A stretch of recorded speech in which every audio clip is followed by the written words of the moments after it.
Всем доброго времени суток. Ну, отдельное доброе время еще суток и Родиону, и его команде Droid One. Отдельное им спасибо за то, что потестировали мои колоночки. Видео вот так вот называется: самодельные колонки или новодел. Ссылочку обязательно оставлю в описании. Вот этот вот гад у меня, естественно, тут толком не грузится. Уж очень интересный провайдер. Сейчас покажу хотя бы так. Вот, Родион там читает мое письмецо, обсуждает эти колоночки и говорит о их плюсах и минусах. Вот. По поводу плюсов и минусов как раз вернулся я к тому, с чего начал давным-давно, еще в школьные времена.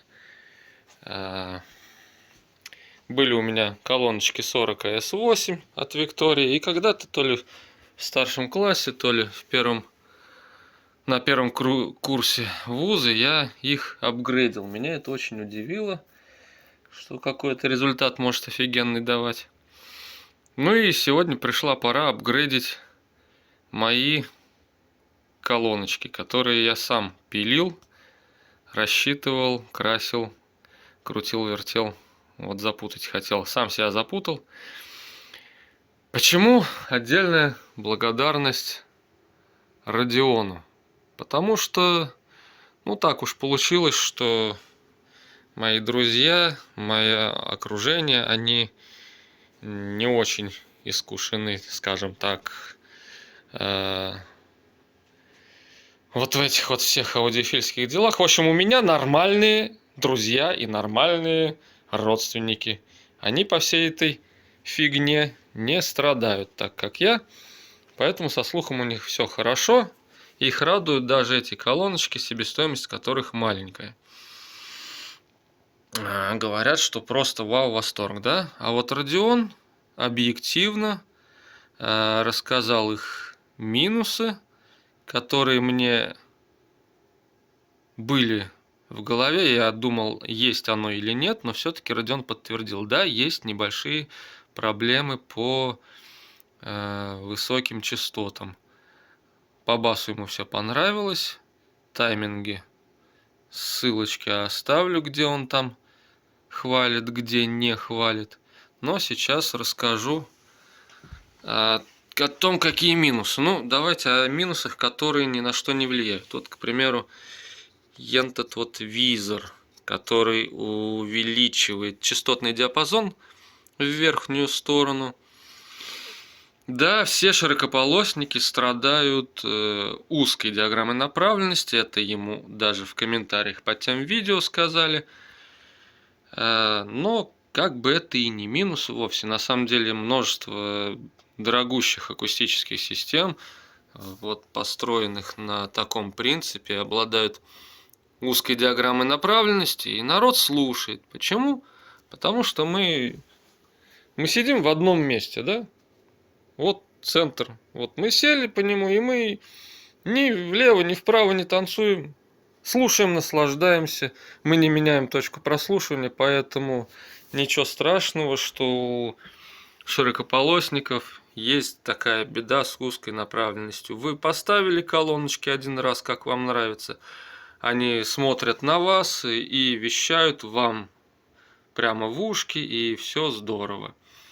Вот. А дальше уже я стал думать, что же там не так с качеством высоких частот. И начал думать над своими ошибками, где они могли быть. Все разобрал. И, собственно, к чему я пришел? А пришел к тому, что некоторые детальки в нем надо, в этих акустических системах надо заменить. Так, ну давайте переместимся в другое место, где поудобнее это все разглядывать. Переместились в другое место, разобрали одну колоночку. Кстати говоря, это вот мне Родион прислал подарок. Northstone B250. Такой интересный проводочек, он не фокусируется. Фокусируйся. Стрелочку, он направленный. Кабель хороший, но я его решил не тратить на апгрейд, на что-нибудь другое еще. На какие-нибудь эксперименты поставлю с ним. Спасибо, Родион, спасибо твоей фокус-группе. Это в стороночку, еще что-нибудь с ним сделаем. Значит, что у нас тут есть? Вот такое готовое решение было мною куплено для того, чтобы разделить 50 ГДШ 83 и 35 ГДН. Какой он там, 62-й, да? Забыл. Вот. Что тут есть у нас? Ну, во-первых, это классическое автомобильное решение, которое нам портит высоко-средние частоты, винтики. Как бы они их ни золотили, хотя я сомневаюсь, что это золото, но это нам качество не прибавляет. Дальше. Это у нас второго порядка фильтр. Что здесь у нас? SPT M8MU2 это электролит, но он работает на низкие частоты, и он подключается параллельно, он на качество звука никак не влияет, он просто лучше отсекает высокие частоты из тракта низкочастотного динамика. Дальше вот эта вот катушечка, она сволочь на сердечнике. Ну, вроде как, да, Родион не жаловался на качество баса, соответственно, будем считать, что пронесло. Хотя без сердечника было бы качественнее на басах. Он работает прямо, все отлично, все хорошо. Дальше что у нас по высоким частотам, какие косяки? Вроде бы MED 250V. Это у нас конденсатор пленочный. Все зашибись, все отлично, да, он хороший, он на высокое напряжение работает. Но, блин, вот это вот 5W2.2 проволочный резистор, который включен, ну, у кого тут воображение работает. Давайте 3 раза поверну. Вот. Он вот здесь вот плюс, здесь вот на плате сзади общий плюс.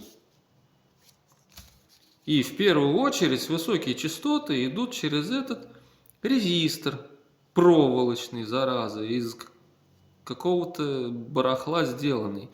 Не удивлюсь, если даже он из стали. Ну, ой, не будем гадать, но все-таки. Зачем они его поставили? А вдруг я поставлю не вот эту вот красоту, которая может играть от 200 Гц, а какую-нибудь пищалочку от 2-3 кГц играющую, и сгорит. Вот они подстраховались и тем самым ухудшили качество звука. Казалось бы, дальше идет отличный аудиофильский конденсатор, но, блин, ребят, зачем вот это? И тут в параллель включены отсекающие нижние частоты для высокочастотного тракта. Катушечка без сердечника, зараза. То есть очень странное решение, да, ставить без сердечника на высокие частоты, где это особого значения не имеет. И на нижние частоты ставить катушку, которая могла бы... Ну, поняли, да, поняли, все поняли. Обидно, что вот такие вот странные решения приняты в этом кроссовере. Вот. И я решил сесть за расчеты И решил сделать проще, но по кондове, скажем так. Я сделаю фильтр первого порядочка. И это у нас для высоких частот лавсановый конденсатор, тот самый, про который слухи всякие ходят. Вы только посмотрите на них в сравнении. Это ого-гошеньки, ого-го. Вот. Во. Во. Какая разница между ними? Во-первых, лавсановый конденсатор. Вот, пожалуйста, маркировочка вам, если интересно. Во-вторых, катушечка без сердечника. Понимаете, да? Сейчас наведу. Так, вот, чтобы видно было. Видите, не опять не туда. То есть у нас здесь сечение даже чутка побольше будет. И плюс еще без сердечника. То есть ожидаю, что улучшение в качестве звука будет не только на высоких частотах, но и на нижних. За счет катушечки без сердечника и за счет хорошего нейтрального лавсанового конденсатора без всяких резисторов в цепи корректирующих. И еще кое-что. Вот на чем я, конечно говоря, сэкономил. Да, сечение хорошее, но провод, откровенно говоря, крайне низкого качества. Он вроде бы как отечественный, но марку называть не буду, обошелся он мне крайне дешево. И вот я решил найти аналоги отечественные покруче. Made in Russia. Это у нас Чернов Cable. Чернов кабель. И известная, очень известная качественная продукция. Она производится нашими ребятами в содружестве с каким-то НИИ кабелестроения. Здесь чистейшая медь аудиофильская 0,9 в периоде. Тоже направленный. И он обошелся мне намного дешевле, если не ошибаюсь. Вот на нынешнее время, сейчас вот конец сентября, жара на улице, и что-то в районе 750 рублей за метр. Умещаюсь ли я в концепцию дешево и сердито? Вот это вот и вот это вот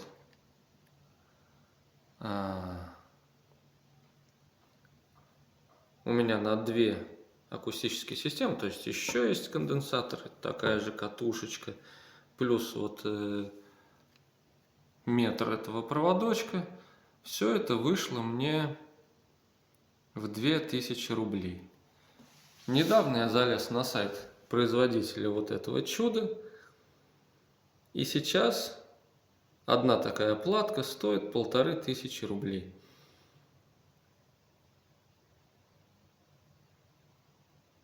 То есть на обе колонки две таких платы 3000 рублей. И на обе колонки два таких конденсатора, два таких катушки и плюс провод. Итого чуть больше 2000, 2300, по-моему, если не ошибаюсь. И у меня остается из расчета, что я экономлю на кроссовере, я могу еще что-нибудь добавить в колоночки. Ну, наверное, добавлю звукопоглотителя в камеру средне-высокочастотного звена. Может быть, и это еще играет на качество высоких частот. Ну, начинаю крутить, клеить и делать тестовые прогоны. Так, играть у меня будет такая вот звуковушечка в режиме Direct. Вот на таком вот разрешении. И на ресивер Yamaha в режиме Pure Direct. Вот у него даже экранчик выключается, когда Pure Direct работает. Тик, и все. Сейчас он работает. Ну, поехали записывать звук.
Немножечко позитива в кадр. Аргентина вроде бы как. Переделал я этих товарищей, колоночки. Так, нам бы свету побольше, да? Давайте-ка туда идти его повернем. Что хотел сказать по результатам. Буквально за час прогрева сразу заметил изменения после замены фильтра и проводочков. Ну, давайте так, объективно и строго. Бас не поменялся, по сути дела, вообще. Можно сказать, да, к нему никаких претензий изначально не было. Можно было, нет, нельзя было использовать старую катушечку индуктивности, там у нее настроечки все-таки другие. Вот, поэтому фильтр первого порядка на той катушке не получился бы. Соответственно, используя эту катушку и заменив проводочек, ну, на уровне, может быть, самовнушения можно какие-то перемены найти. Вот. А так бас, в принципе, как был приятный, быстрый, слегка мягенький, таким он и остался. А вот середина и верх преобразились намного заметнее. Если в середине можно только вот сказать, что голоса стали более естественные. Ну да, потому что еще Миша Герц мерил мои колонки, он заметил, что есть некоторый провал на середине. Просто более выразительно, более отчетливо стали голоса. А вот высокие частоты, всякие молоточки, звоночки, как металлофон в джазовых композициях, в оркестровых, сразу появилось вот этот вот звон, дрожание пластинки после удара. Оно никуда не пропадает, даже когда другой инструмент играет. Вот, к примеру, еще Daft Punk, у них композиция Around the World, когда вот там они голоса же свои меняли, и вот когда они говорят, человек, говорит Around the World, слышно, что специально добавлена такая вот реверберация в голос, высокочастотная такая, легкий треск, очень-очень звонкий.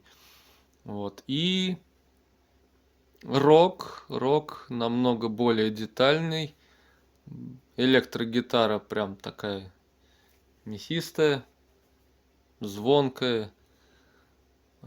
И ушла каша.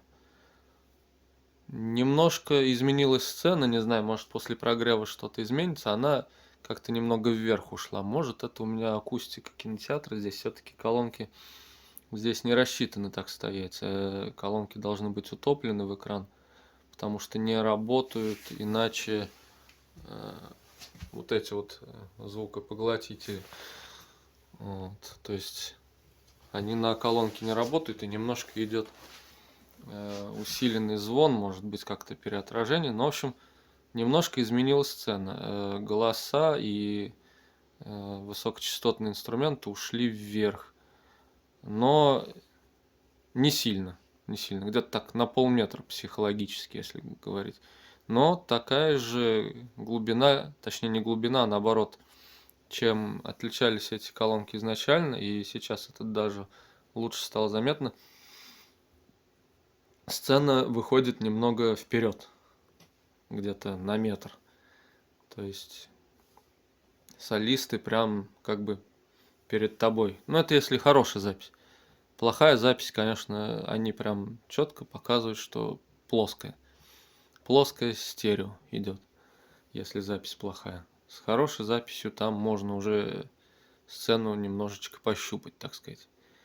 В общем, и целом я доволен этим апгрейдом.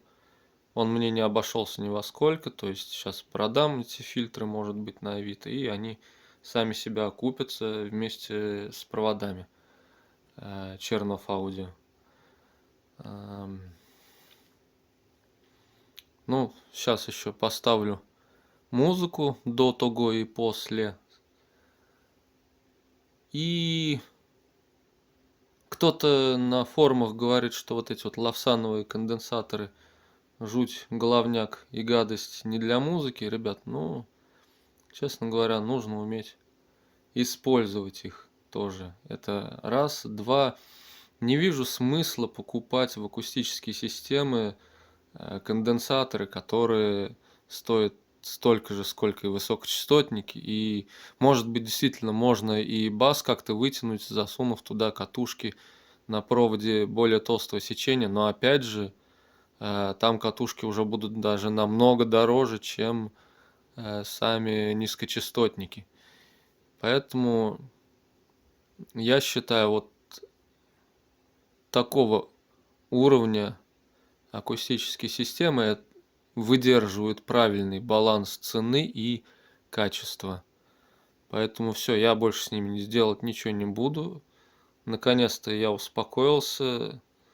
Высокие частоты теперь такие, как хочется. Меня больше теперь ничего не напрягает.